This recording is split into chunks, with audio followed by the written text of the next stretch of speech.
আজকে আমরা পৌঁছে গেছি স্বামী বিবেকানন্দের বাড়িতে।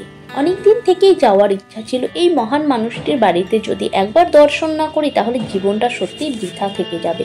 সেই জন্য আজকে কিন্তু আমরা বেরিয়ে পড়েছিলাম। তো ভেতরে যেহেতু ক্যামেরা নিয়ে যাওয়া অ্যালাউ নেই, তো বাইরেটা যতটা পারছি তোমাদের সামনে আমি তুলে ধরছি। এখানে দেখো, এটা হলো সামনের গেটটা, এখান থেকেই কিন্তু প্রবেশ করতে হয়। আর এই গলিটা দিয়ে গিয়ে জুতো রেখে তারপর ভেতরে প্রবেশ করতে হয়। ভিতরে প্রবেশ মূল্য মাত্র 30 টাকা করে নেয়। ভিতরে যেহেতু ক্যামেরা অ্যালাউ নেই, সেই জন্য বাইরে থেকে যতটা পারছি তোমাদের কিন্তু আমি দেখানোর চেষ্টা করছি।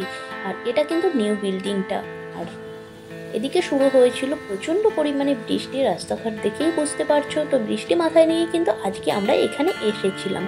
আর ভেতরে গেলে সত্যিই মনে হবে যেন অন্য কোথাও চলে এসেছি। মনটা এত শান্ত হয়ে যাবে যে এই মহান মানুষটা এই বাড়িতে থাকতেন। আর এই দূরে যে হোয়াইট কালার বিল্ডিংটা দেখা যাচ্ছে, এটাই কিন্তু অরিজিনাল পুরনো বাড়িটার।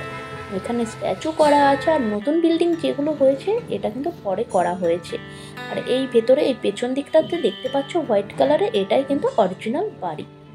আর বাড়ির ভেতরে কিন্তু সমস্ত কিছু সংরক্ষণ করা আছে। এখানে স্বামীজির জামা কাপড় থেকে শুরু করে সমস্ত কিছু রাখা আছে। ব্যায়ামের জিনিস থেকে শুরু করে সমস্তটাই রাখা আছে মন্দিরের প্রাঙ্গণে। সেখানে তিনি পড়াশোনা করতেন, তার ভাই বোনেদের সঙ্গে খুনসুটি করতেন, সমস্তটাই কিন্তু এখানে সংরক্ষিত আছে।